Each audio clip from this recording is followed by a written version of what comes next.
Un joli jardin à la campagne, un studio de 30 mètres carrés, le tout pour environ 160 € par mois, repas compris.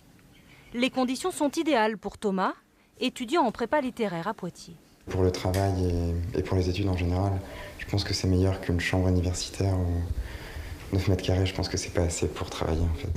C'est là, 80 grammes. Ici, on est plus dans un milieu familial. La famille, c'est Bernard et Odile.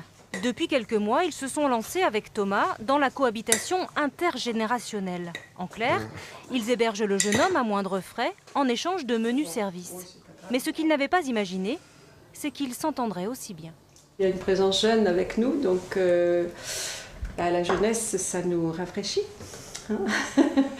C'est-à-dire qu'on a d'autres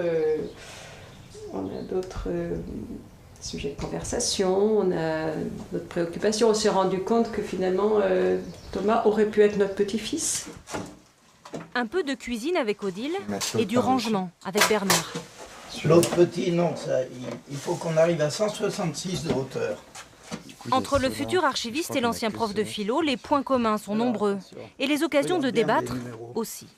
On s'est compris tout de suite du point de vue opinion.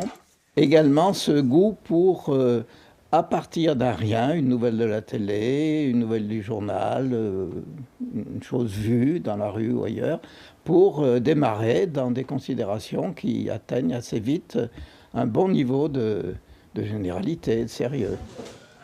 Et pour s'assurer que chacun respecte sa part du contrat dans la maison, l'association Le Local en charge du projet se déplace régulièrement. Tu as trouvé un petit peu ton rythme de croisière, donc tu sais un peu comment ça, toi, tu dois t'organiser par rapport au travail.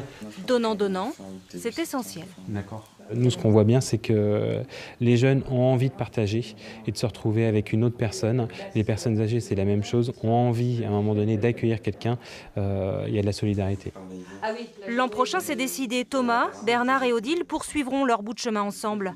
Mais leur mode de vie doit encore faire ses preuves.